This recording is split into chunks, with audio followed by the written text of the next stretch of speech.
Almost 100 years after the Great Depression, the St. Louis Fed published a video outlining some of the biggest mistakes that led up to the Great Depression.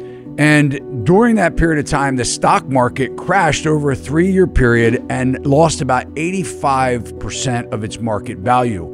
Times were so bad back then that people were actually jumping out of windows of buildings on Wall Street. So you may be asking, are we going to experience another Great Depression? Many analysts believe that we're not far from it. In fact, with the bubble activity of our stock market, our housing market, our debt bubble, these things are just not sustainable. When we just look at the U.S. government deficit spending and the trillions, almost 35 or over $35 trillion of debt that the federal government is holding on the balance sheet.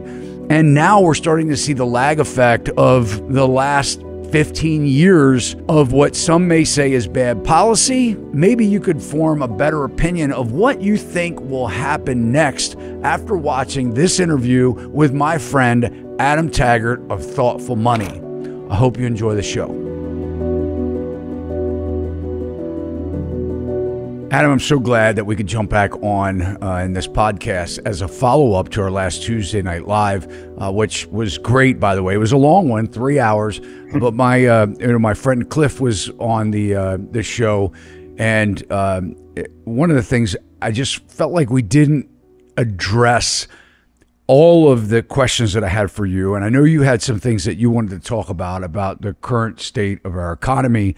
And I really want to dive in and talk a little bit about the Great Depression and how many people say that we're sort of replicating some of the same mistakes that happened leading up to the Great Depression and this just bubble activity. But to start us off, Adam, at the end of the show, and sometimes I wish that we just keep the recording going because I feel like, and I'm sure with your shows as well, once you hit the stop button and you start talking as friends, you actually say some pretty good stuff usually. And you're like, man, I wish the camera was still rolling. Absolutely. But Cliff said something to you, and maybe he felt that you were a little optimistic in answering some of the questions Tuesday night, but he had said something to the effect of like, Adam, with all of the people that you have and great guests that you have on your Thoughtful Money show, he was surprised that you weren't a little bit more pessimistic, and not in a doomer way, but just facts are the facts. And you responded to him and you said, well, actually, Cliff, I'm very pessimistic. So I was just kind of wondering if you could start us off by elaborating a little bit on your pessimism and kind of explain some of the facts that support your overall opinion on why Americans should be pretty concerned right now. Sure. And yeah, it was kind of funny because I'm so much more used to being in the position where somebody is saying, my God, you're so pessimistic. Can't you see any reasons for hope here? And so to be painted as an optimist was kind of refreshing, to be honest. So yeah, I know we talked about this earlier, Todd. I mean, I think I'm a realist. So I'm not approaching this with a dogmatic view that everything has to be bad. But for so many of the reasons that we talked about the other night and that we've talked about in the past, Todd, and I'm sure we'll talk about now, there are a lot of trends that are just not sustainable going on right now in the economy. And I think that things that aren't sustainable will end. And I think a lot of those won't end well unless we really change our trajectory, which I don't see there being much appetite to do right now. So I do think that, with the debt issues, with the crazy deficit spending, with all the distortion that's keeping true price discovery out of the system, with the concentration of wealth into fewer and fewer hands, with the just injurious rise in the cost of living, with no compensation, no additional relief for the average American, and this is true of many other countries as well. I think we have a brewing social crisis that actually might end up being bigger than a financial crisis that we may find our ways into. So that's sort of the reasons why I say, look, I am quite pessimistic. Again, unless we change our behavior for the better, which I'm not too optimistic we're going to do anytime soon. But that being said, Cliff was bringing things up about like, the end of the dollar and things like that, which I do think that, again, staying on our current trajectory, the purchasing power of our fiat currencies will continue to decrease, and it will probably decrease at an accelerating pace. But it's not going to happen overnight. And I've seen far too many people. I've been at in this business, Todd, for 15 years or so. And I've seen it many times along the way. People wake up to the risks that I just mentioned and that you and I, I'm sure we'll talk about here, get very emotionally agitated and say, gosh, you know what? You're right. This is not going to end well. Eventually, the purchasing power of our currencies is going to be toast or whatever. And we're going to have a massive economic crisis. And so they position for that with all of their resources overnight because they're so convinced it's going to happen. Obviously this is going to happen soon, right? And then the world continues on the way that it is. Or in many cases, we pull more prosperity from tomorrow into today and assets go even higher. And a lot of the things that these people were so certain were going to happen soon don't happen on their assumed timeline. And they can get, best case scenario is you miss out on a lot of opportunity. Worst case scenario is you get wiped out, right? You've taken contrary positions so you might be right in the long arc of what's going to happen, but you can get wiped out many, many times along the way. So this is sort of why I kind of caution people to manage those emotions, to kind of slow their roll a little bit when they get, wound up about what they think, has to absolutely happen. There is still a lot of, tricks that the folks running our show, can pull out of their magic hat. I think they're getting fewer and fewer tricks left in the hat, but there's still stuff that they can do. So again, it's just my way of telling people I agree with your concerns, but you've got to be cautious about the timing. And in investing, being early is oftentimes the same as being wrong. And so I'm not saying don't position yourself defensively. I'm not saying don't take positions based upon some of these trends that you think are going to happen over the long run. I'm just saying, do so carefully, do so with an eye of hedging your bets. Like, okay, if my main thesis doesn't happen in the timeline I think is going to happen, do I have some other part of my portfolio positioned for the status quo that'll keep me afloat? That type of stuff. So that's really what I meant was it's sort of, maybe we'll call it a tempered pessimism as opposed to an optimism. Well, I think what you've said, as far as being reactionary, nothing really good, especially when it comes to financial decisions, happen when we make irrational decisions. So I think it's a good point of what you said. You should be aware of what the concerns are, what's going on, and you shouldn't procrastinate. But at the same point in time, you need to be smart about it, plan, evaluate the risks. So I think they're all good points. You had mentioned about being too early, and we know from history that being pioneers is never really a good position to be in, right? I mean, there's the saying that life for pioneers end badly, right? And then everyone else comes in and benefits from what they discovered or they pioneered. So, but at the same point in time, we don't want to be behind the eight ball either. Right. And I think that's how things escalate really, really quickly. So having some kind of a plan of action or some type of financial plan to diversify is probably a better way to not procrastinate that or educate yourself now. And I think people listening to our show, kudos to them because that's exactly what they're doing. I want to sort of go back to one of the things that you said because it's a little unsettling for me and I'm sure many people, but it has to be, you can't help but to think about it because history has told us that social unrest kind of is a result of what happens when we have system breakdowns and certainly metaphorically speaking, But what do you mean by social crisis? I mean, I think of looking at us right now, politically speaking. I don't think we've ever been more divided. And I don't even think people have common sense about the division, or they're not even willing to look at the other side and, hear them out.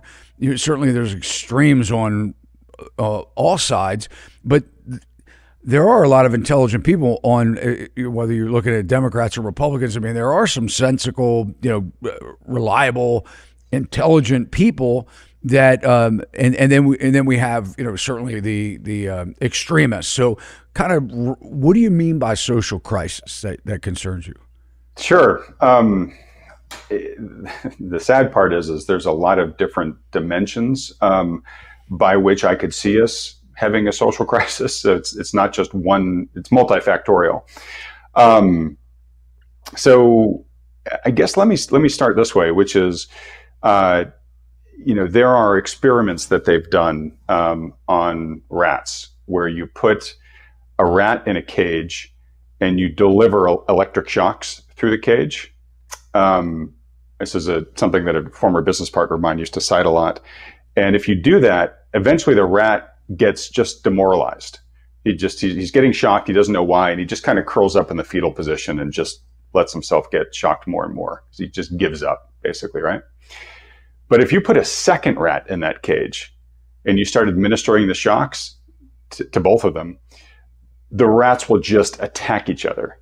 And the reason why is because they now see somebody else and they say, that must be the source of my pain, right? And so you have a target to direct your frustration and your anger against, right? And I think what's been happening in this country is there are just building pressures from a number of different directions that are sort of like these shocks that we're absorbing, and we're getting more and more injured and frustrated and angry, and the sense of injustice is building. And once it gets big enough, we're going to start looking for that target to start taking it out on. And in certain cases, that might be class divisions, right? So a big issue I talk a lot about, I think you do too, Todd, is that more and more of the national prosperity is flowing into the pockets of the already rich, right? So you're getting a very small number of families that are, very small percentage of American families that are increasingly having almost all the prosperity, and everybody else is getting further and further behind, right? So it might be sort of a class warfare direction, right? Related to that is wealth is correlated with age. And right now we're seeing an increasing amount of friction and anger between Gen Z and the millennials and the X's, but mostly the boomers, right? Where they're saying, hey, all you old people, you enjoyed the best era in America and you've hoovered up all the assets and you're continuing to do that. You're buying more and more houses, even though you're not living in them. And, the rest of us are left out in the cold. We can't compete, right? It could be the citizenry against corporate America, right? And again, in the housing market, good example, lots of institutions are in there buying single family homes. Now people are feeling really angry about that. But on the jobs front, increasingly, the employers have had a lot of power for a very brief moment of time during the great resignation of COVID.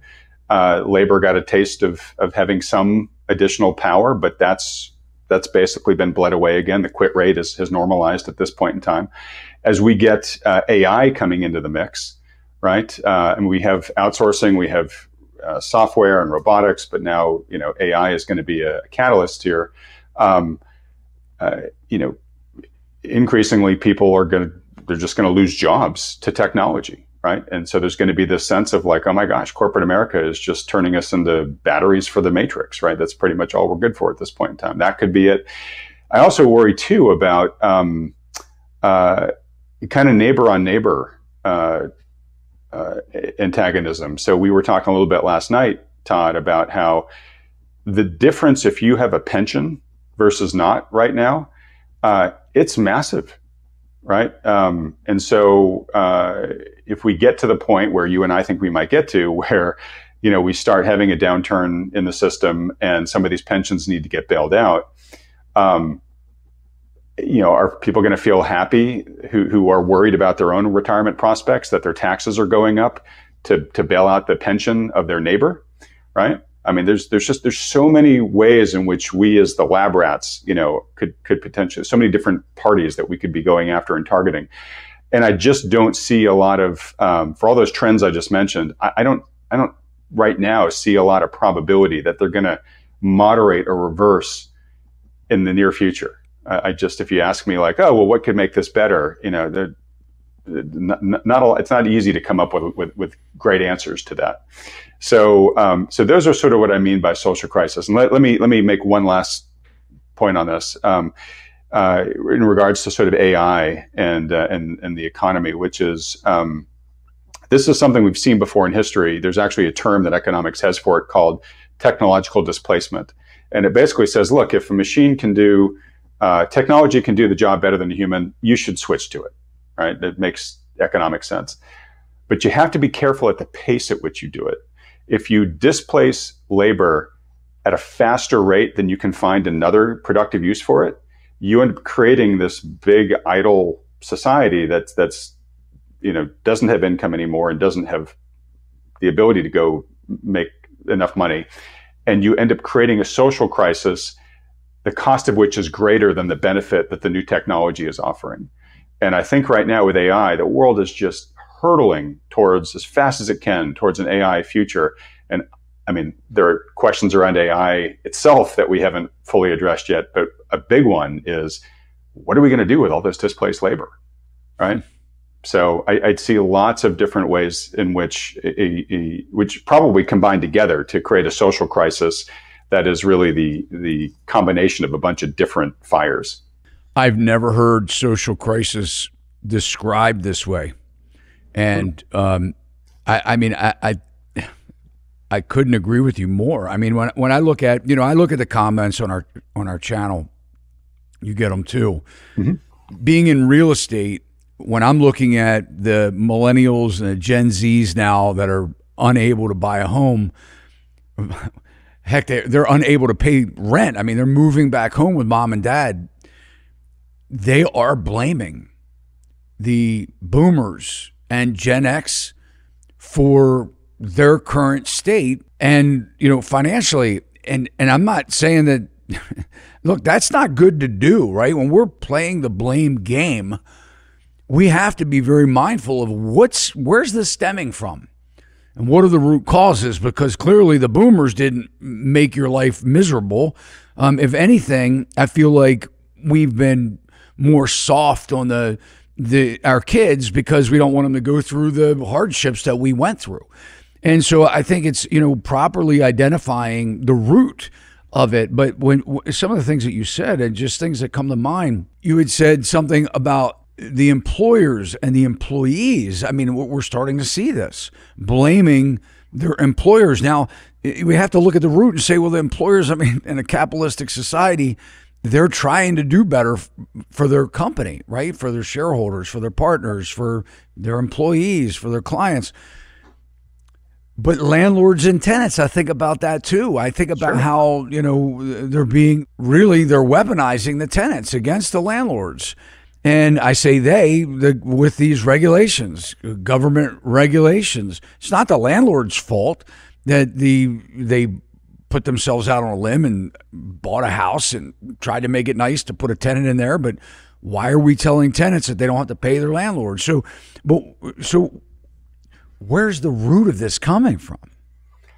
Oh gosh, it's super multifactorial. But if I really had to sort of distill it down, I would say bad policy for sure, right? And home prices have benefited ridiculously from the policies that DC has been setting, right?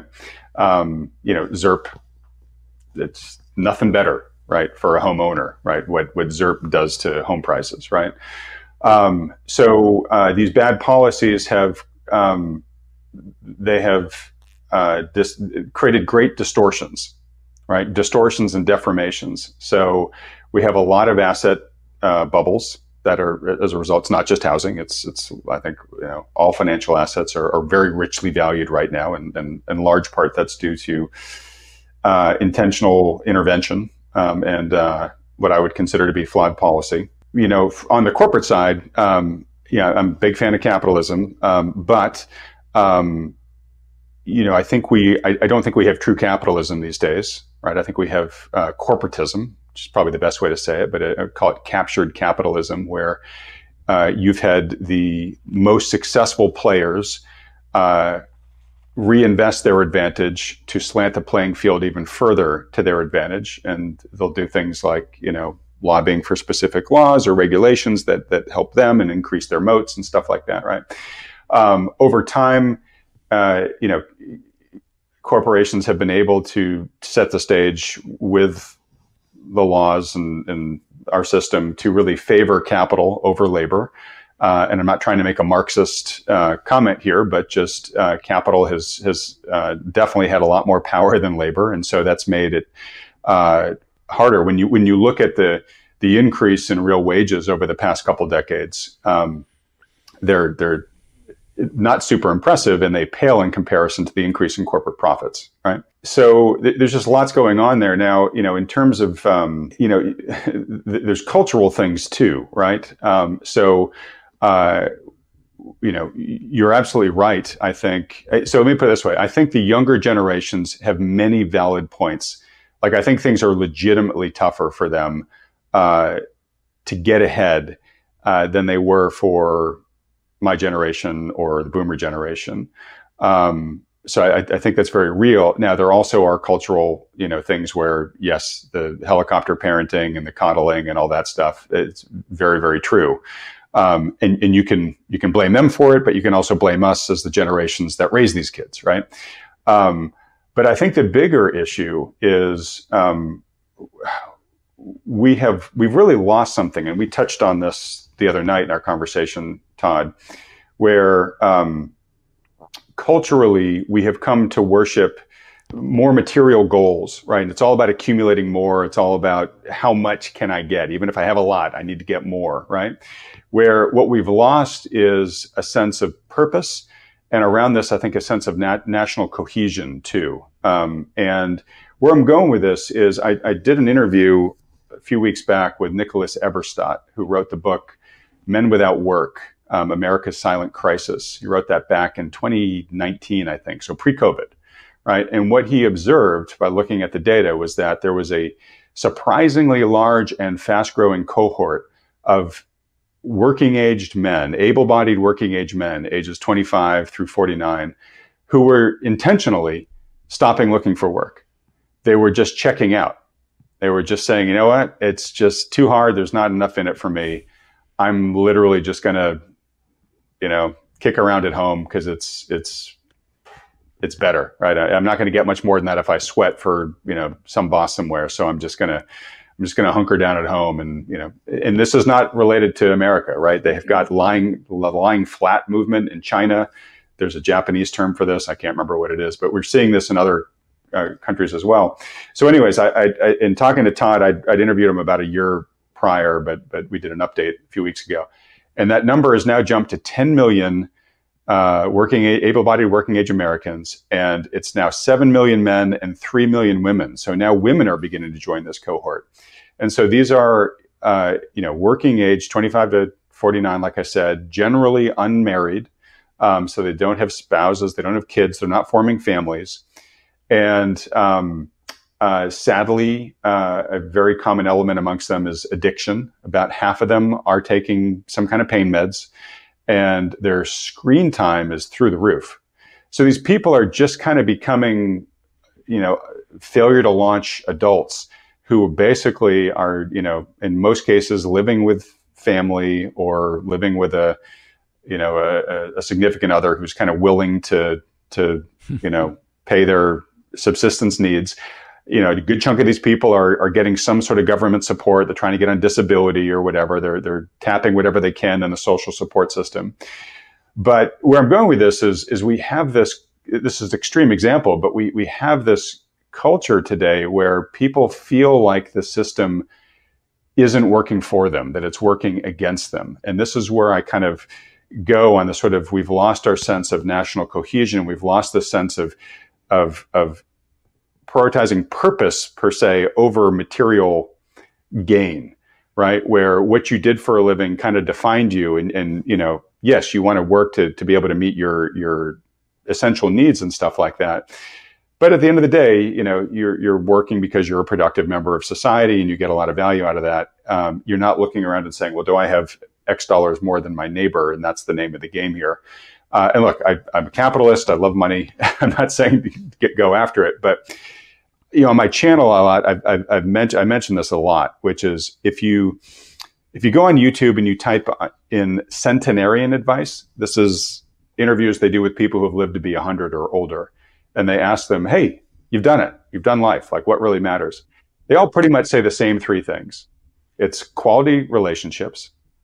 And we're social creatures. At the end of the day, that's where we really get our fulfillment. The second is purpose, that my life mattered in some way that was important to me. I didn't have to cure cancer, but my existence on this earth made some positive difference, right? And then the third is health, because you can't live to be 100 if you don't have good health, right? And I think we are incredibly disconnected in ironically, the most connected age technologically, but we have probably never been lonelier as a society than we are now. So we're failing on the social connection side. We have this massive drought of purpose, right? That is causing, at the extreme level, 10 million plus people to just check out and say, the system's broken and I don't even want to be a part of it. I'd rather literally just be a vagabond, I'd rather be kind of a stay-at-home invalid than participate in it. And our health has probably never been unhealthier than it is right now.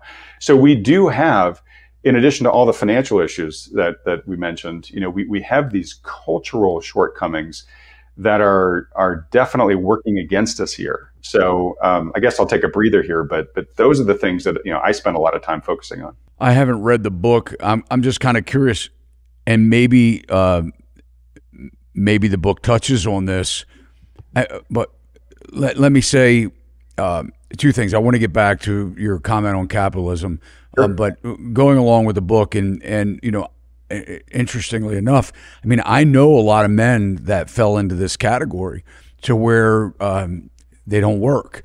And some of them are married and their spouses, I mean, their wives go out and work hard every day and they ride motorcycles, or dirt bikes and, do stupid stuff and get hurt. And I mean, I can list off a half a dozen of them at the, right at top of mind. And they did probably start this maybe 15 or so years ago. And I can remember being in the construction trade my whole adult career saying hey, I'll give you a job, but they didn't want a job. And it's like, well, how much are you going to pay me? And it's like, okay, well, whatever it was. They're like, nah, I'd rather sit home than make that. And it was this whole mentality. But Adam, does the book touch on the results of our welfare system? I mean, is there any discussion about that? I mean, do you think a lot of what I do know a lot of people that are on disability, and look, I'm not trying to say if you're on disability, I'm not your judge. I don't want to be your judge. Maybe your disability is real, but I know that like anything else, there's abuse in the system. And so does the book address that? Do you think the welfare system that has become this growing support for a lot of society has anything to do with this? Absolutely. I'm not, saying it's 100% bad, but I'm saying it's definitely enabling of this. There's definitely been a lot of abuse, especially in the disability side of it. The number one claim for why they should be on pain medication is back pain, right? Which is basically it's unprovable, right? The doctor just basically has to take it at face value that you have it. And of course, in the disability system, you find that there are a small number of doctors that are writing the vast majority of these, because these guys have it's a cottage industry for them. Sure, I'll write you a script if you pay me X, right? So no, there's an awful lot of abuse going on there in our enabling system and in our, enabling culture where, in a lot of cases, these spouses or parents should say, you know what, I gave you a place to land and, get on your feet again. You didn't take the opportunity, hit the bricks, buddy. Right. So there's a lot of that, going on right now that I think has to change. But it is very sad. And look, I'm not denigrating these people. I'm highly sympathetic to them. And I just feel like we have a long list of bad behaviors, bad policies, bad strategies that we're pursuing both nationally and culturally that are causing us to regress. And, I think the 30-year-old or 35-year-old, in the parents' basement, basically smoking marijuana, popping pain meds, and spending all their time playing video games online. It's a great example of,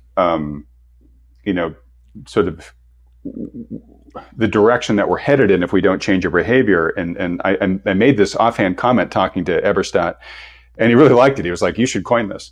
I asked him if the downstairs basement was becoming the new opium den.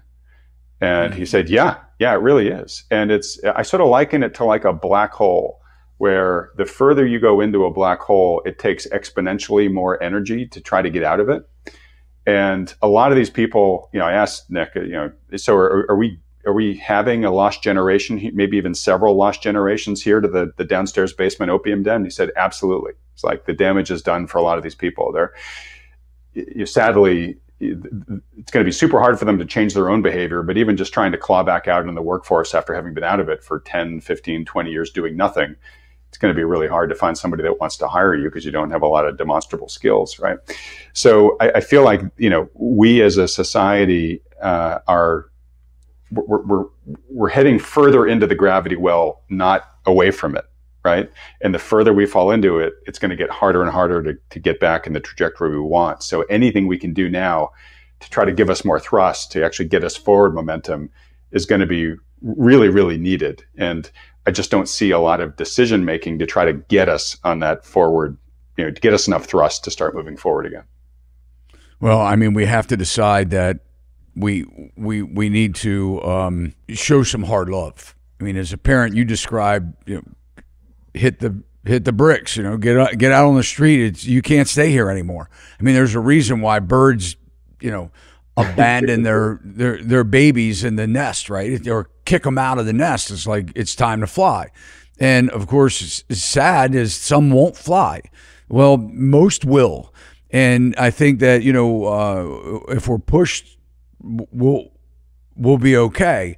But I don't see anybody coming in and eliminating the welfare system or revamping the welfare system or saying, you know what, and look, we do need a welfare system. I am not saying that we don't. There are times when people are down and out and they need a lift, right?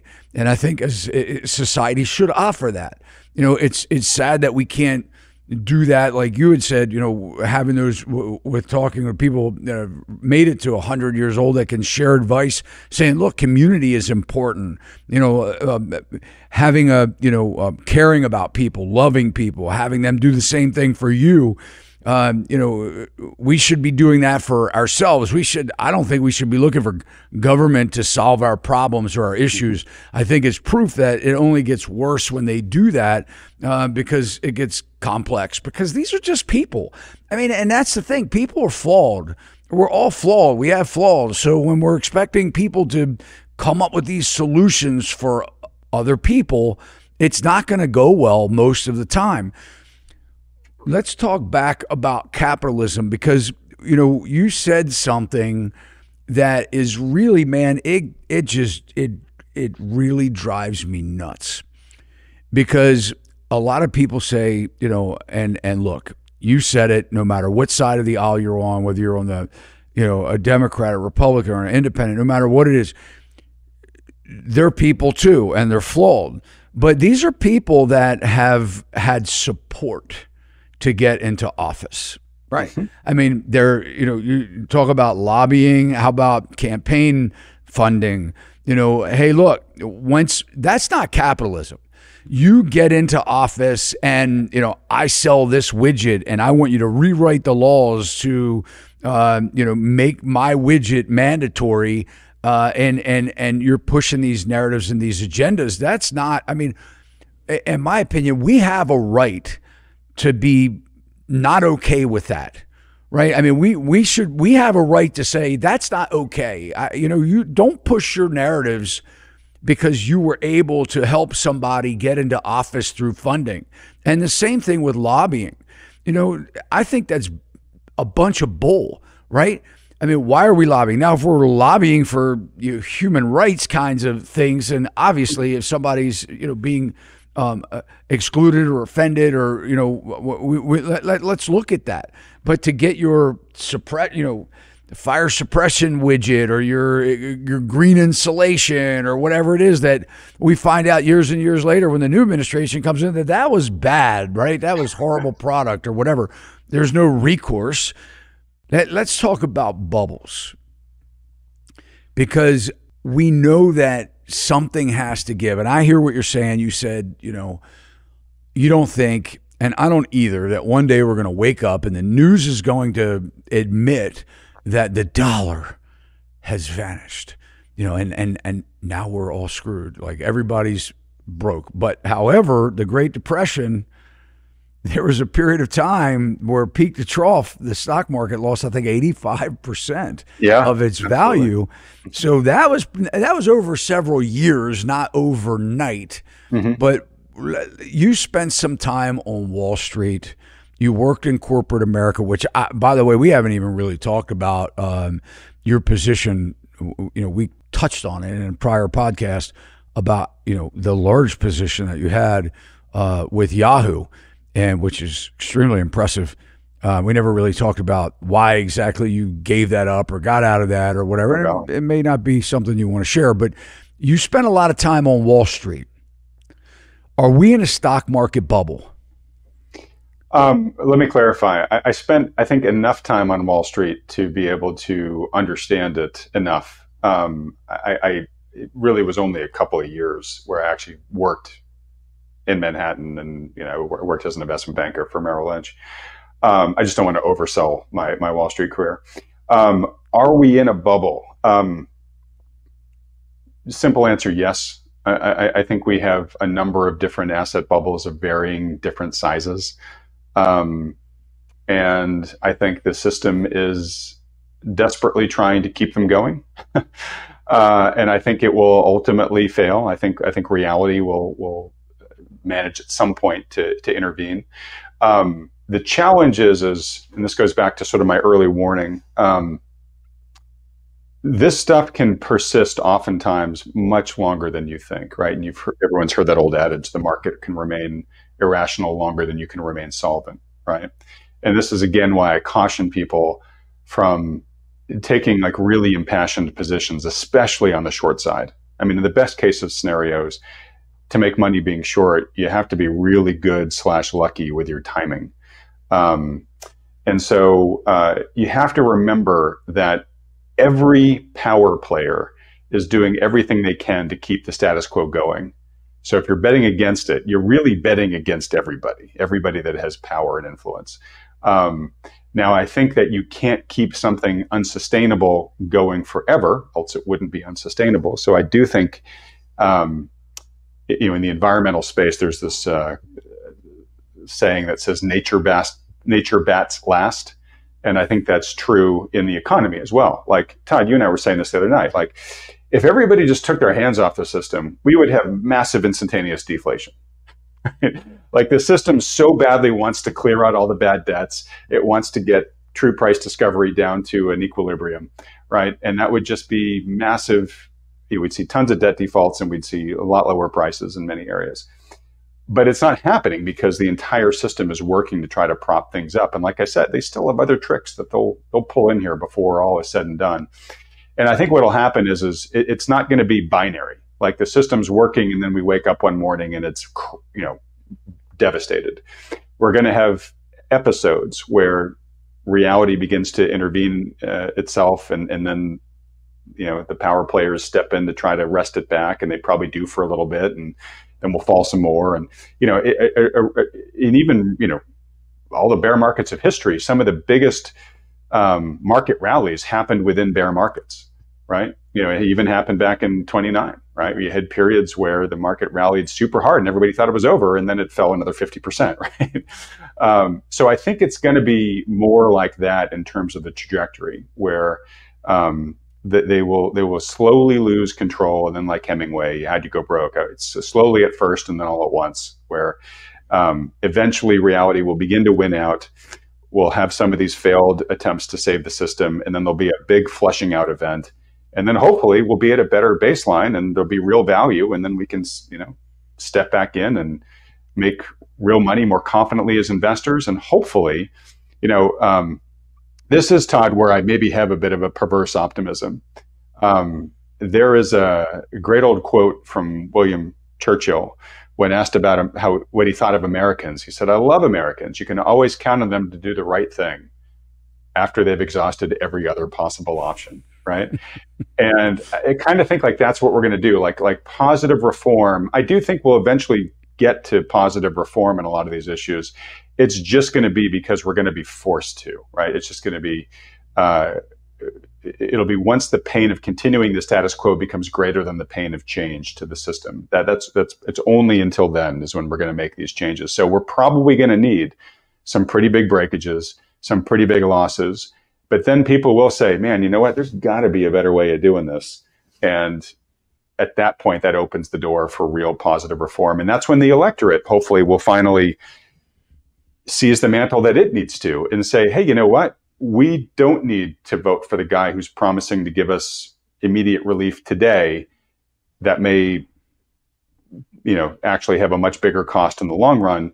We want people who are going to make the responsible decision today, and we're willing nationally to pull together and take a little bit of pain in the short term for more long-term gain. And that's a big part of what we've lost. Sadly, we are not the culture that made it through World War I and World War II with, great national sacrifice and, hey, I'm going to do without because, it's the right thing for troops and for democracy. And there's a bigger purpose here than just how much money am I going to make this year, right? And again, I'm not trying to say that I'm a capitalist at heart. I'm not trying to sell socialism or communism here. But I am saying that having a sense of something greater than us is more important than only trying to maximize self-gain. And I think that's that sort of selfish, narcissistic, highly materialistic cultural view that is one of the many issues that is being a real limiter for us on this. And let me throw a curveball in here, Todd, just to give you something to react to.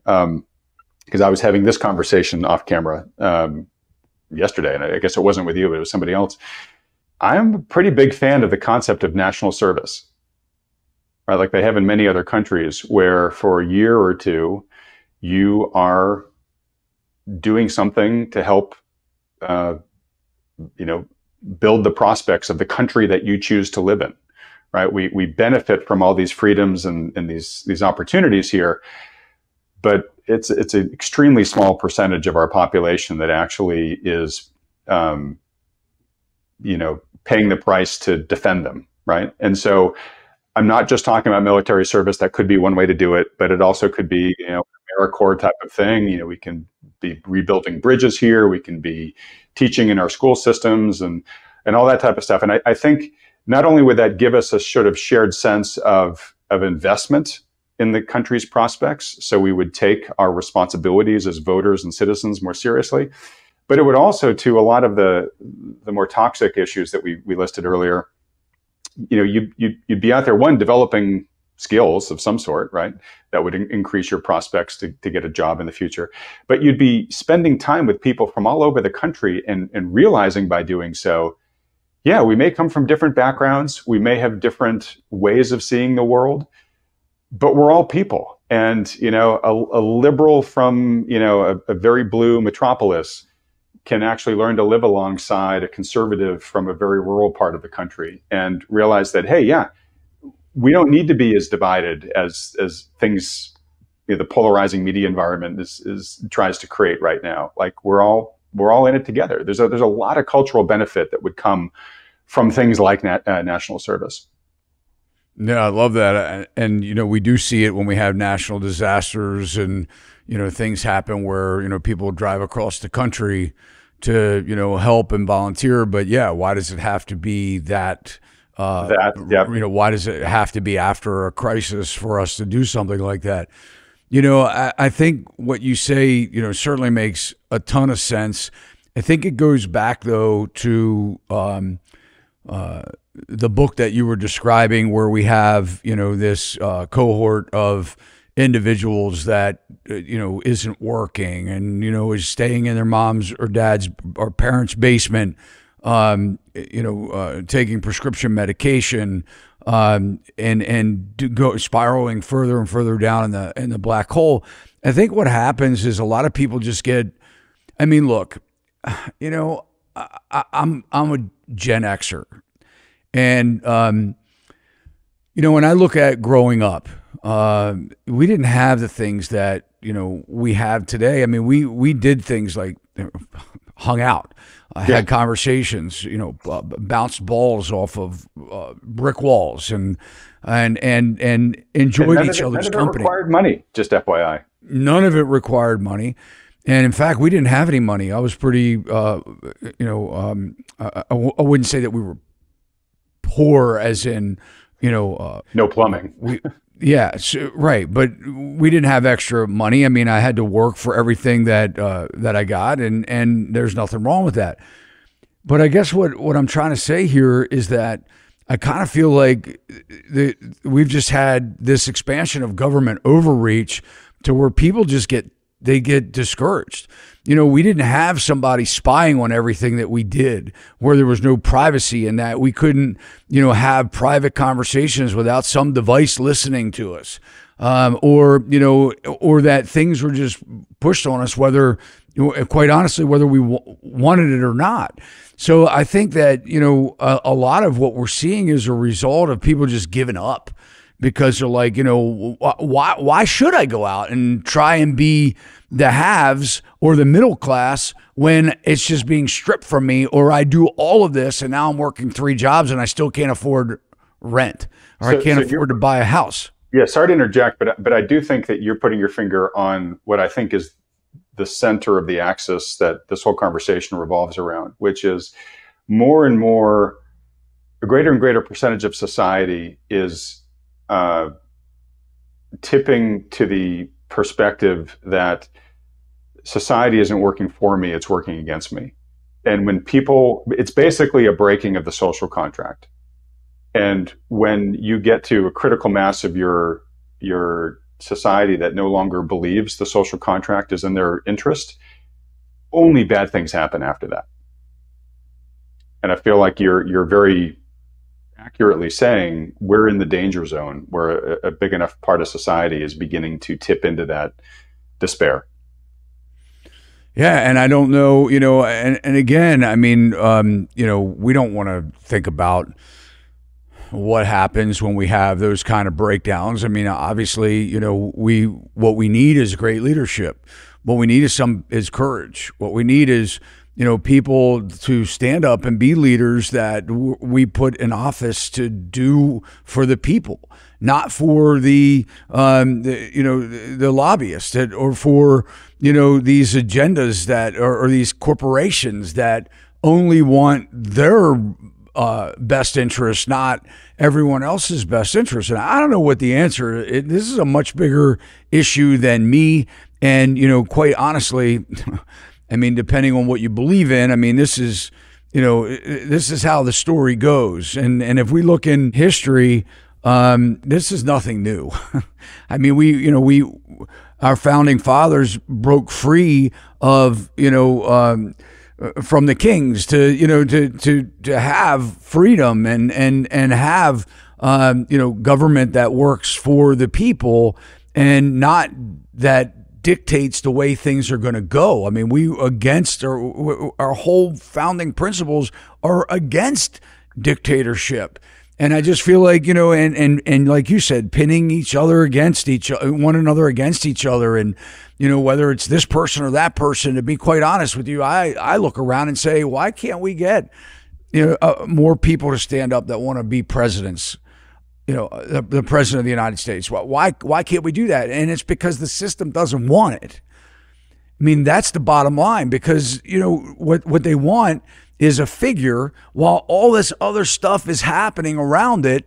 They don't want somebody to come in to make a change, right? I mean, to where we are right now.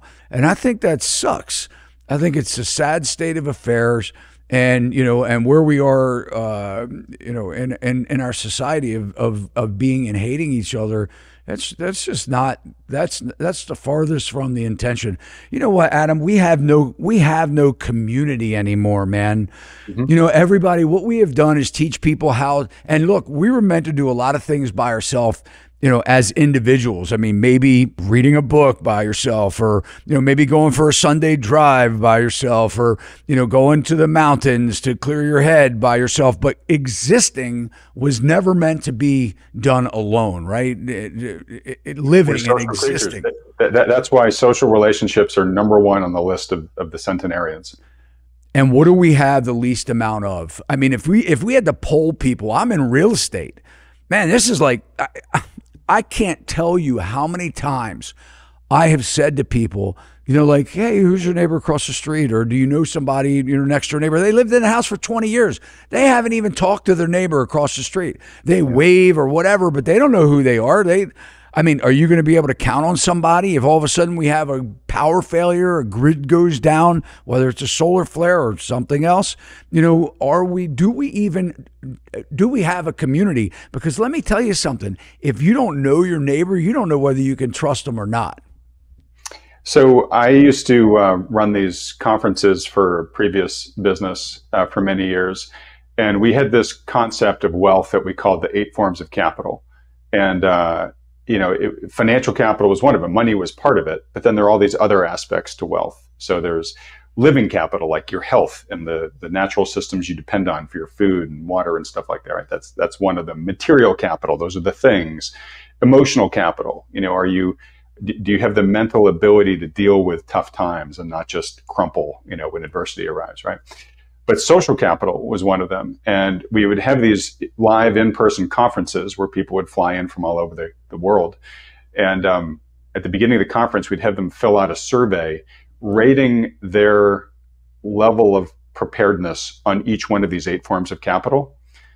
The one that everybody consistently would report themselves were the lowest in was social capital.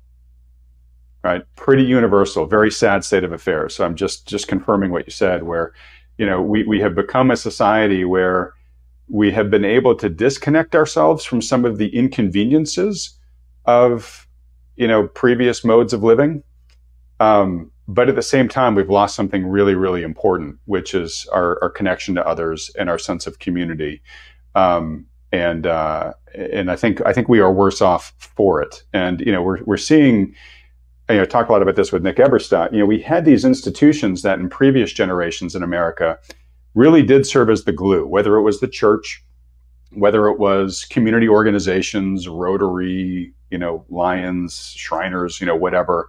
There were all these ways for people to get involved in their community. And we have largely moved away from them. There was mom.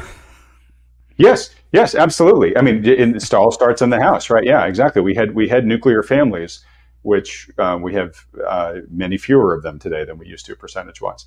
So, and too, I'm not saying it was perfect, but the quality of our education system was much better back in the day, at least in terms of sort of the standard of education that students were held to. And we've already railed about this in the past, so we don't need to do it now. But when you think about the education system and you think, okay, well, it's good that we value education. Why do we value it? Well, because we think if you get an education, you'll get farther ahead in life than if you didn't get educated. Okay, great. Well, what do you mean by farther ahead? For most people, that means I'm going to make more money. I'm going to be financially wealthier, right? But we don't teach financial literacy. The one thing that we assume that education is going to do for us, we go on that track and we go through, basically 2 decades of sitting in classrooms, and it is highly rare that you'll actually get taught, any practical financial literacy throughout a whole journey. Some may say it's a childcare system.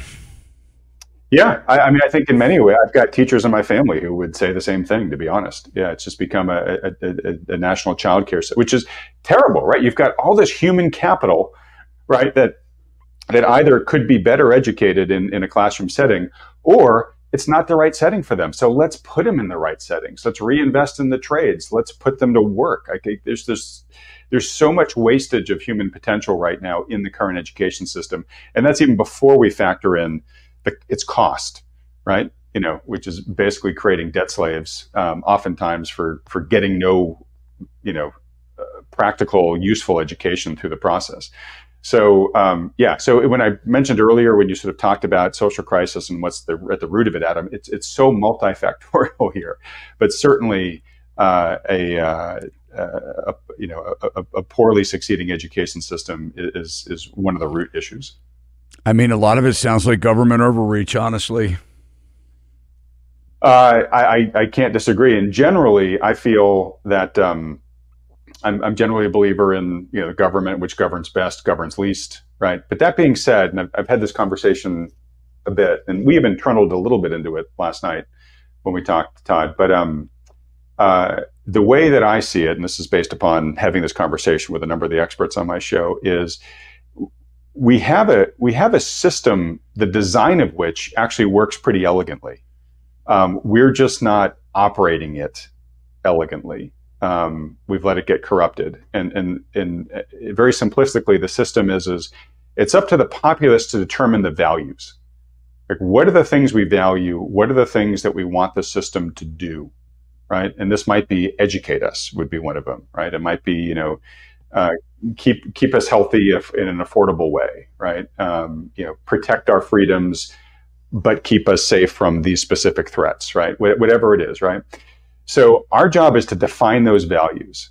And then government's job, the people that we elect, their job is to create the playing field and the rules for how that's going to play out, right? So they're setting the parameters and they're determining what the rules are. So this is sort of laws and regulations, if you will, right? In certain cases. And should be with public input.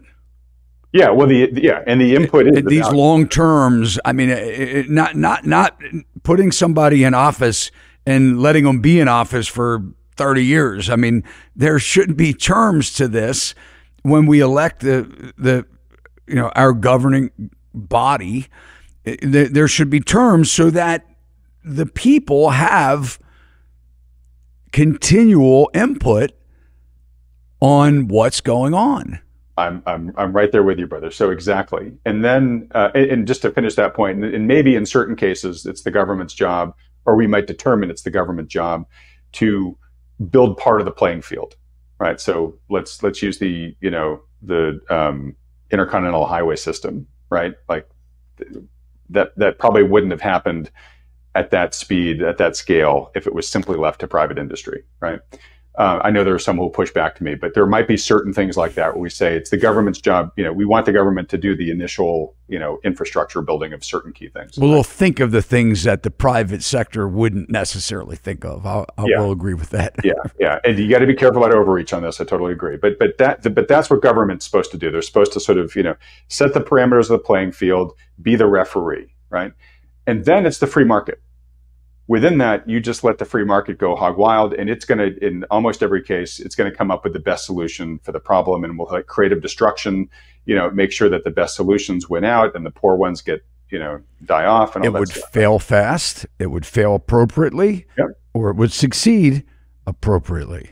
Right. And so we actually, I believe, have a fairly elegant system. We've just let it get corrupted, both by the people that, amassed advantage and then started, rewriting all the rules and regulations and buying off the refs and all that stuff, for their sake. Micromanaging.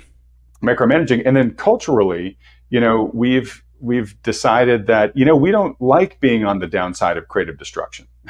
And so, if I'm one of the losers in the game, well, I actually want you to help me out. I want you to bail me out, or I want you to send me checks in the mail, or I want you to give me a moratorium. Like I basically want you to shield me from the consequences of the capitalist forces to the downside. And you can't have capitalism without losers, right? Now, if you have a good, healthy market, a loser can get right back in the game playing for one of the winners again. And yes, that takes work, right? And not everybody who loses is going to get back in the game. Sometimes you have losers that are going to always be losers because they're like the birds that never learned how to fly when they got pushed out of the net, right? But culturally, we've tried to sort of move to this, softer side where we want to cushion. It's well intended, but it actually does more harm in the long run than good. It creates these dependent classes that can't climb out of their dependency over time. It begins to create, lots of inefficiencies, and then it obviously builds a populace that starts demanding handouts or voting for the people that are promising a bunch of freebies. And again, that's all against the true spirit of free markets and capitalism. So anyways, a little bit of I don't know if that was so much of a tangent, but I think like we actually have a pretty good design. We just need to be running it a lot better than we currently are. Let me try and narrow it down as to one word. I'm going to say the word is consequences.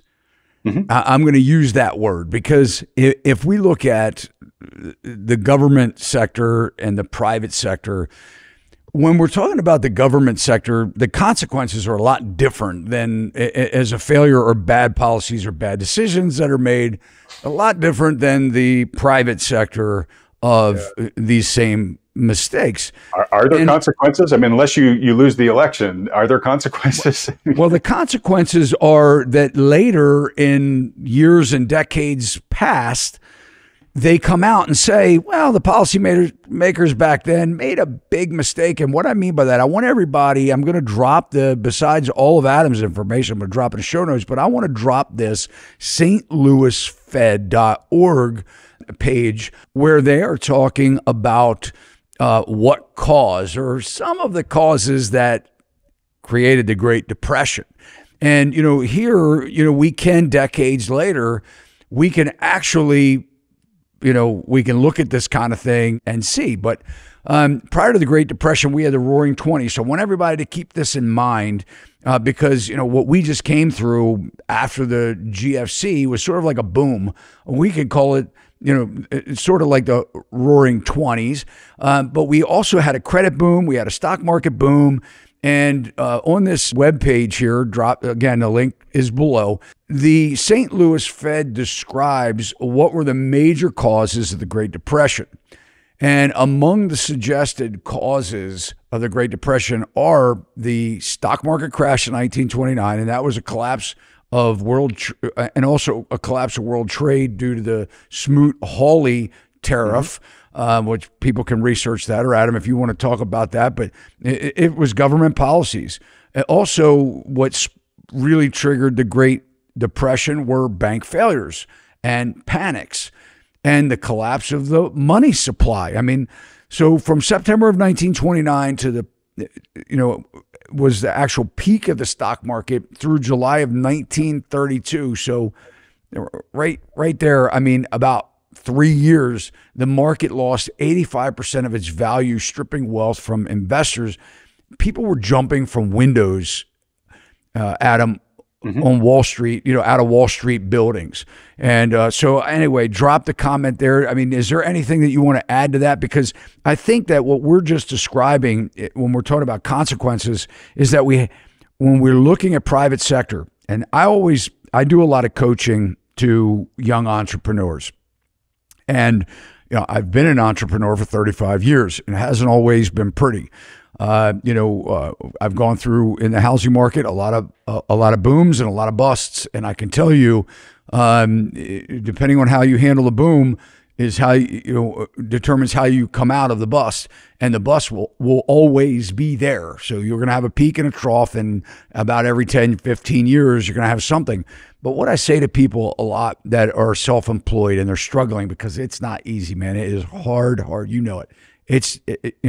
Look, you don't have anybody to talk to, right? Rarely do you have people to talk to because you're dealing with all the problems, and you can't really talk to your subordinates because they'll use that against you, that fact that you're a human being and that you are asking questions. But people say to me, like, what should be my guide, I guess is what I describe.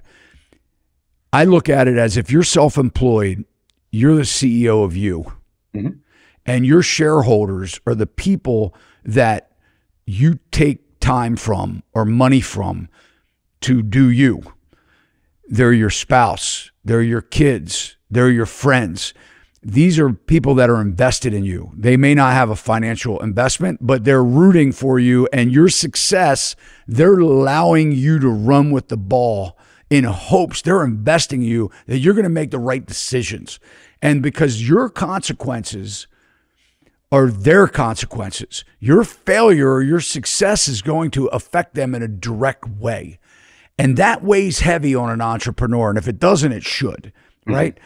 But when we have the consequences of government that are making the decisions, you have what is a result of that video that I just spoke about on the St. Louis Fed, where they said, hey, we made some pretty stupid mistakes. And these are the things that we did. And guess what? People jumped out of buildings as a result, right? Mm-hmm. So I think that, when we're looking at it, we really need to be focusing on, what are we doing? As far as, are we just sticking our head in the sand? I mean, are we really paying attention to what's going on? Or are we in the basement of our parents' home, or even metaphorically speaking, in a spiral that we're not taking responsibility for or doing something about it, right? And trying to better ourselves, make good decisions for ourselves, or just blaming someone else, right? And I guess and I'll kick it over to you, because that was a rant, Adam, but it's something very passionate to me, because I've been down. I've been down and I've been up. So take it away. Okay, so a lot of things to unpack there that I think are important. Probably at the top, I'll just revisit something we talked about the other night, Todd, which is, we talked about Thomas Honig, who was on my program a few weeks back, who ran the Kansas City Fed and then was on the Federal Open Markets Committee during the Bernanke era, and really a maverick at that time. He holds the record for the most dissenting votes, because he was the one voice that wasn't approving of QE. He was outvoted, but he was the one saying we shouldn't do it for all the right reasons. And, few people have sat closer to the seat of power than he, right? You can make a pretty good argument that on a number of dimensions, the Fed is one of, if not the most influential institution in the world in terms of the impacts of its decisions.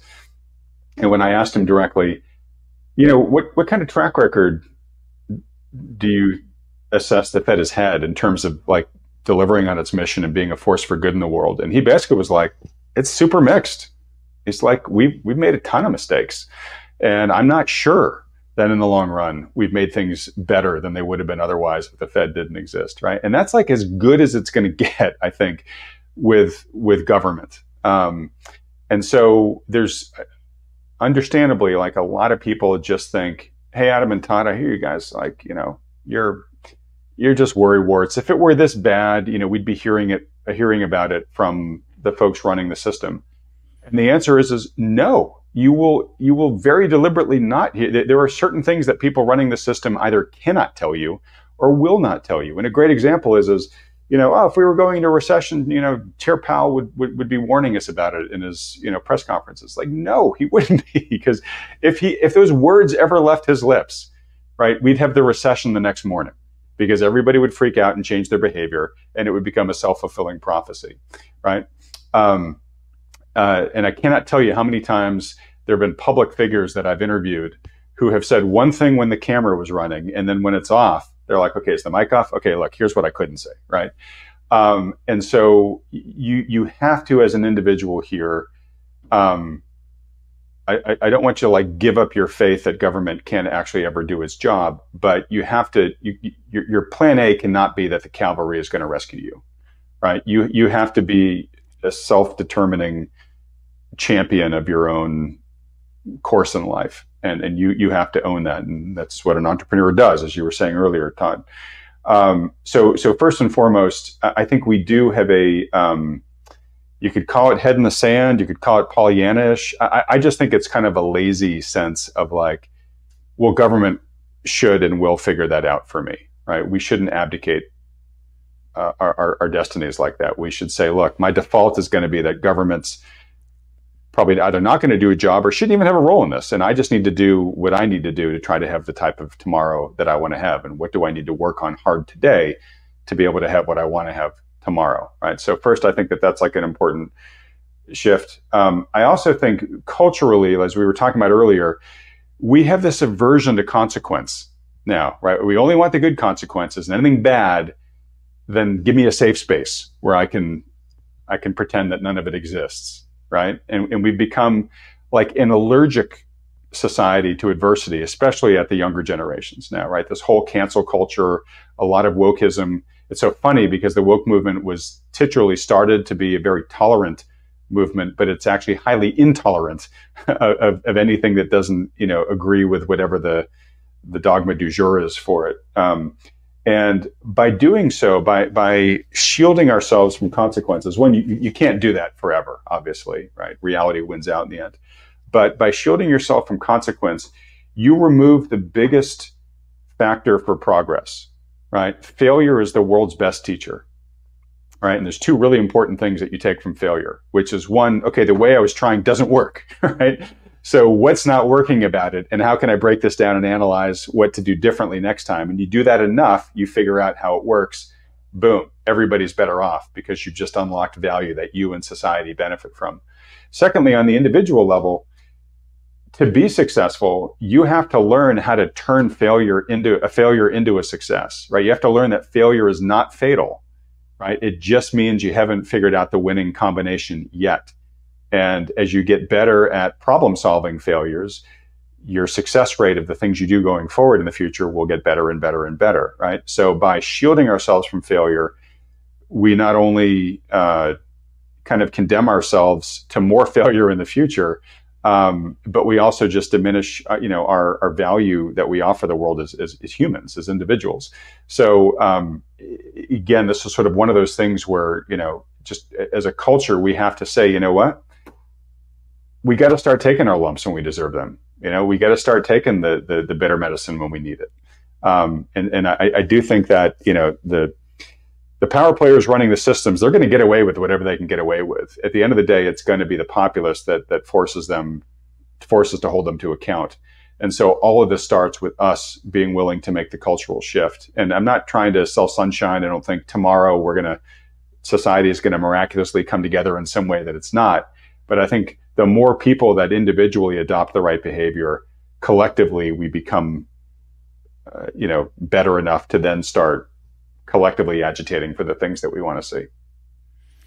Adam, and that's well said. But one of the things that I say a lot to young entrepreneurs, I think maybe you had said that failures aren't fatal, or you hope that failures aren't, and maybe fatal is the wrong word, but devastating, or have consequences that can't be reversed, because sometimes they do. But what I say to people all the time is, look, when you realize you're on the wrong road, turn around. Most people, they get on this track, right?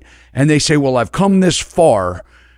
I've come this far. I may as well keep on going. And it reminds me, because I didn't make that up.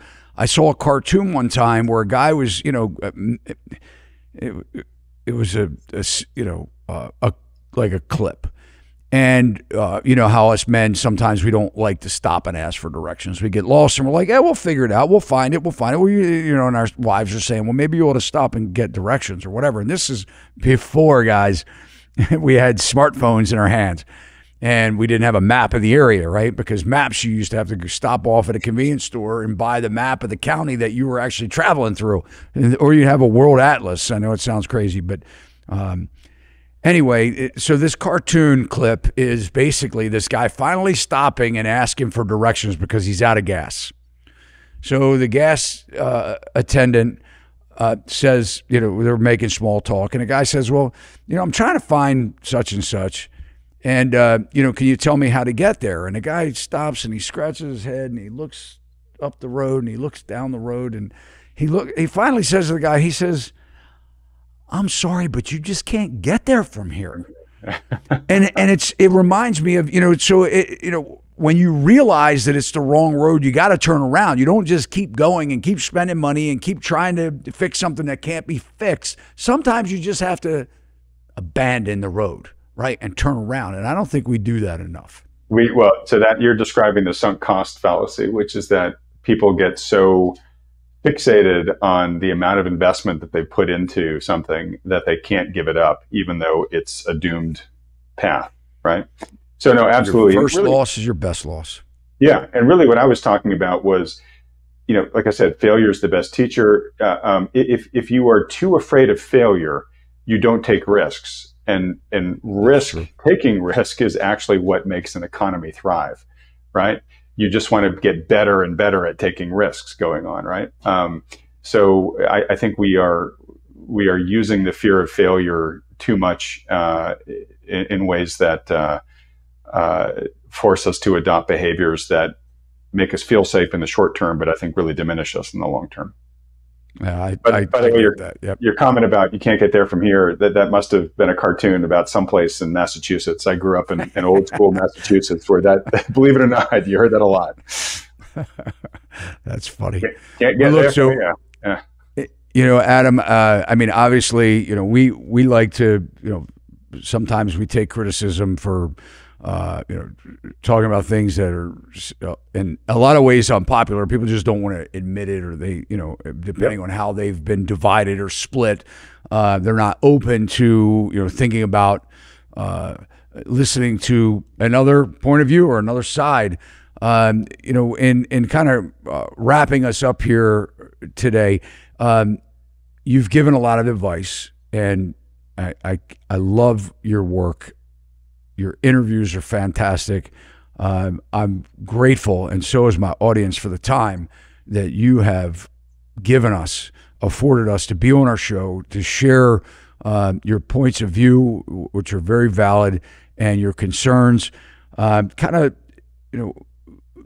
leave us on an optimistic note. I know that you think that this is going to play out. Give us some points of some things, some action steps that no matter what you're doing in life, whether you're working, whether you're a retiree, that can just kind of put us back on track and give us some hope.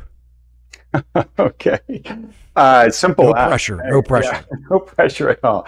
And by the way, right back at you, brother. I'm a huge fan of you, Todd, of your channel. Your audience has just been so welcoming to me at the times that I've been on here. So it's a real privilege to be able to do this, especially, today, maybe some folks are like, wow, I was actually thinking you guys were just going to talk about markets the whole time. We haven't even talked about housing once, I don't think. So this has maybe been a direction that folks weren't necessarily expecting. Hopefully it's been a meaningful conversation. Let's see here. First off, a lot of the issues that we've talked about, Todd, are slow moving train wrecks, meaning, it's not going to all go to hell in a handbasket overnight.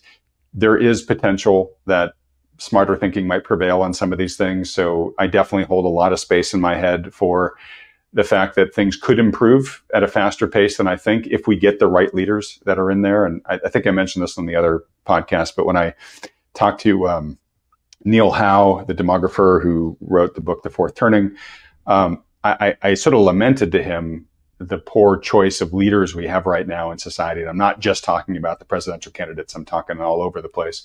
It just seems like at other past volatile points in history, we had these great leaders that eventually led us out of them. And I was just saying, I'm looking around, I'm not really seeing them. And Neil said, don't worry. He said, they don't even know who they are yet. He said, it's the pressures of the moment in history that thrust those people into prominence. And he said, the pressures just aren't great enough yet. So the good news is we probably will get some good leaders, emerging at some point. I guess the bad news is the pressures have to get worse before that happens. But I do hold on to that hope.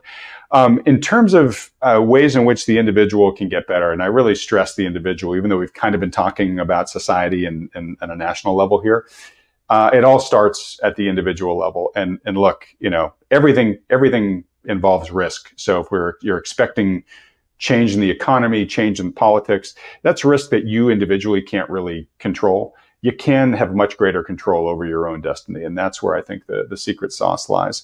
So first off, as I like to say, information is useful, but it doesn't have value until you've actually put it into action in your life. So whether it's anything that Todd or I might have said today, whether it's things that you're learning on his channel, my channel, other people's channels, highly recommend that people continue their journey of education so that you're increasingly able to make more and more informed decisions in your life. But that you pair that knowledge that you're gaining with, okay, well, so what? All right, given that information, so what? What am I going to do about it to improve my future going forward? This is sort of what I try to do a lot at my channel, which is when I can, I connect people with solutions or solutions providers that can help them take action. So I have a lot of viewers who are do-it-yourself investors, and I think that's great. I think honestly, it's pretty hard to have a track record as a DIY investor who can, consistently beat the market again and again. But there are some people who can do it. If that's your jam, absolutely go do it. But for the vast majority of people, they just want to have enough money to fund their life goals, and then they don't want to lose it, right? They don't want to be destitute, right? They've worked hard for it. So for the vast majority of people, I think rather than really focusing in on, okay, what asset do I need to buy next? And, how much of it do I need to buy in my portfolio? What should the allocation be? And what's the right buy price? And what's my sell target? And, I got to watch it between now and then to figure out if anything's changed. Those are the skills of a good DIY investor. But I think most people have a real life, right? They've got a job they've got to focus on. They've got families. They've got other things they want to do with their time and stress out about the markets. They're not necessarily very knowledgeable about, investing theory. They don't want to have to become an expert on it. So I think for those people, your priority is finding a good financial quarterback, right? So you should be thinking more about, okay, rather than what do I need to find in the asset I'm going to buy? It's what are the key requirements for the person I'm going to recruit on my team to manage my financial wealth for me. And so, at Thoughtful Money, at my channel, I bring on several advisors who I've had a relationship with for more than a decade every week. And it's really just so people can watch them and get a sense for what I consider to be a good quality financial advisor. And then they have the ability to talk to those guys for free with no strings attached, just as a public service. But my hope is, hey, find somebody who's either as good or better than the ones you see on my channel, because I'm trying to sort of set a standard for you. And if you can exceed it by finding someone even better who's a better, fantastic, do that, right? But so many people, I think, spend a lot of time kind of watching these videos, and they get spun up, and they end up getting, many times against their wills, like there'll be something that'll happen in the world that'll get them very emotionally charged. And that's what tends to drive their investing decision-making. Oh my God, I just read this article, or I just watched this interview and this guy said this, and oh my God, I feel exposed, or I don't own enough of that, or I own too much of it, or whatever. And you make your decisions based off of that. And as you said at the beginning of this video, Todd, decisions that you make that are emotionally driven, especially about money, tend to almost invariably be the wrong decisions. And so you want to work with a good professional who can put together the right strategy for you, who can execute it for you on a day-to-day basis. And honestly, they can shield you from your worst behavioral impulses, right? You call them up and you say, oh my God, I just watched this interview. What are we doing about it in my portfolio? They will say, hey, take a breath, right? Let's talk about what you're talking about. Okay, does it make sense to make a change? Well, here was our thesis. Has our thesis changed at all? Does what you just, heard on this channel, have you really researched it? How much merit does it really have? Okay, what would happen to the portfolio if that turned out to be right? Right, and they're basically just a steady, experienced hand to use the time-honored practices of wealth building in your favor, and to try to shield you from a lot of the natural behavioral idiosyncrasies we have that tend to self-sabotage us a lot on the way. So from a wealth building perspective, I think most people should really focus their beat on finding that right guide for them, wherever you find it. And then just on a life perspective, there's so many different bits of advice that I could give, but since we talked about it earlier, I was going to leave it on this one, which is, look, money's great, and I'm a huge fan of it, and it opens lots of doors, but it is a means. It's a means to an end. And when you really ask yourself, like, what really matters in life? We talked about those 100-year-old people. Material things don't top the list. And, I've got kids that are college age right now, one that just graduated college. I'm having this conversation a lot with them and their peers right now, which is rather than really focusing on what's going to make me the most amount of money, focus on what's going to give me the most amount of fulfillment that people will pay me for. And if you can do that, you will win every day when you wake up and you're excited about how you're going to use your time that day. And when you go to bed, you're going to feel good about the contribution you made to the world. And secondarily, you are much more likely to profit and succeed financially off of that, because you're going to be playing to your strengths, to your passions, to your interests. So you'll be outperforming the other people in that space and commanding a market premium. So the money will more likely come anyways, right? So, don't get wrapped around the axle so much about, specific monetary target or how much money your neighbor has versus you. We're relative beings and we measure ourselves relatively. And oftentimes that's a real source of unhappiness for us. Just get try to develop a real clear bead on what's really important to you in life and follow the path for that, prioritizing meaning, how you spend your days and what your time is spent doing, relationships, like we talked about, and your health. And I think if you just do those three things, you're going to have a much better life than otherwise. Wow. Great advice. So just to kind of recap, what I wrote down here was, don't give up hope. Have hope no matter how bad or what you hear. Don't be reactive. And that sort of brings me to a question, one of my favorite questions that I used to ask applicants all the time when I had a big staff. I would say to them, if somebody comes to you and they ask you a question and the answer to that question would change your life forever, and they tell you they want a decision by tomorrow, what do? And I can't tell you how many people said, well, I'd go with my gut feeling, which is emotional. Mm-hmm. And, and we change our gut feeling. I mean, we're not talking life or death here, right? It's not fight or flight. Or they would say, well, I don't know, I can't answer that. It depends on what the question is. And whether there was a right answer or a wrong answer, but what I was looking for are people to say, I'd make a list. I'd get out a piece of paper and I'd make a list of pros and cons for that decision. Yeah. And I would say, you got it. I mean, that is really it, because we can't be emotional. We have to have hope, but we can't just listen to one podcast and, go off the cliff. The second thing that you said was education, and listening to your channel, listening to our podcast. I mean, educate yourself, learn as much as you can about what you're going through, or, what you are trying to plan. The third thing, have a financial quarterback. I mean, I think that is just brilliant. I have been one of those guys that thought I could do it myself, and I lost every time. It's sort of like somebody buying real estate on their own. They say that, real estate agents are terrible. A lot of them are.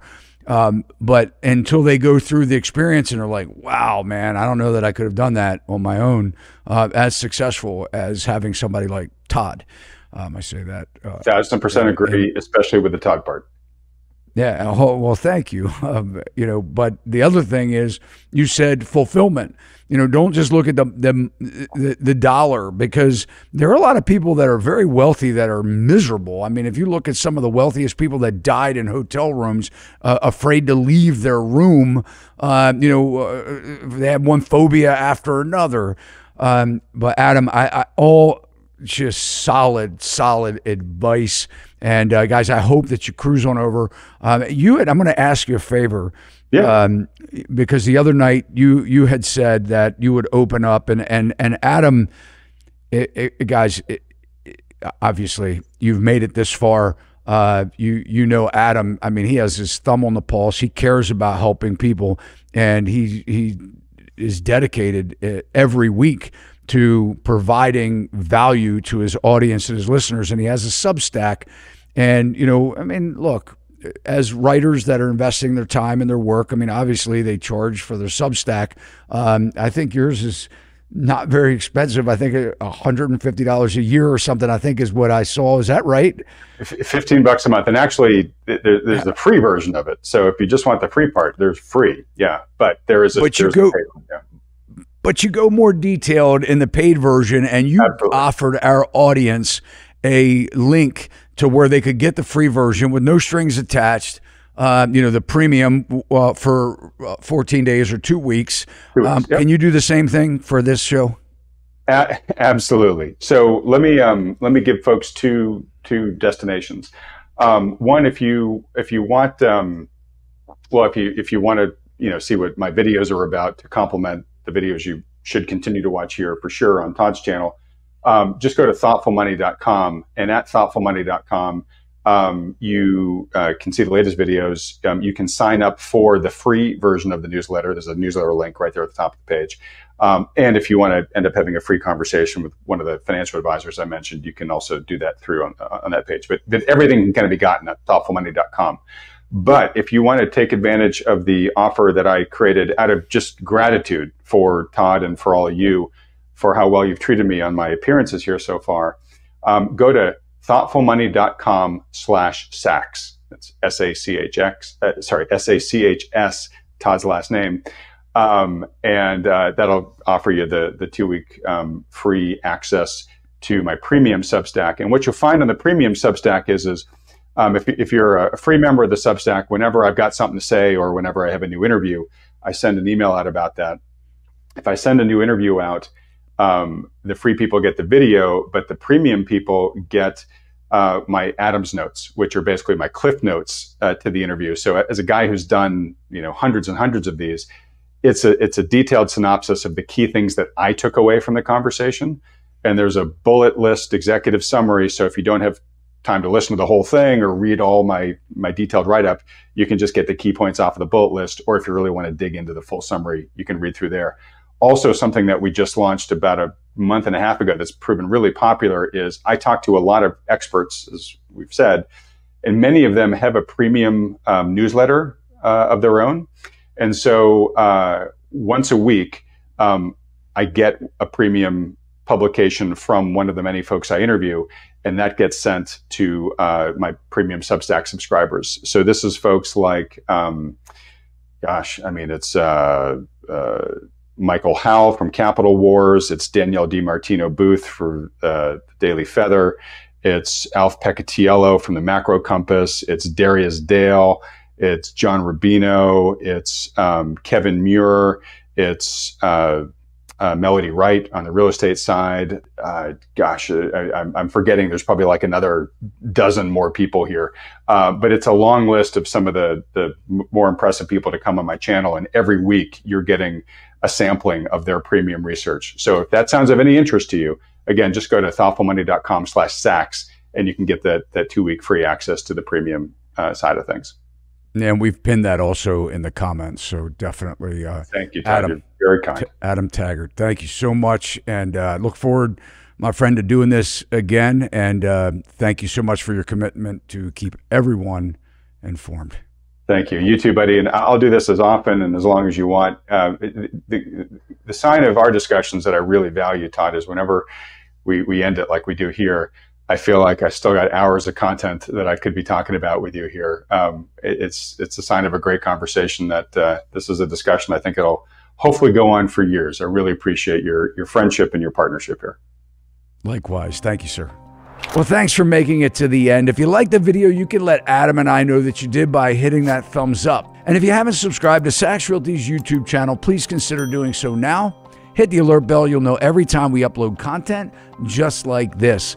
And one of the biggest compliments that you can do for me is to share this video with your family and friends. You can also save and share clips that you think are important, up to a minute, that outline highlights. If you have a YouTube profile, you can do this. You can store these clips, you can share them, and it will also offer links for your family and friends or wherever you post it to click and watch the whole broadcast. And if you just want to share the whole video, the share button is below. We'll see you next time. Sachs Realty, Maryland broker number 607720, office number 443-318-4514, equal housing opportunity.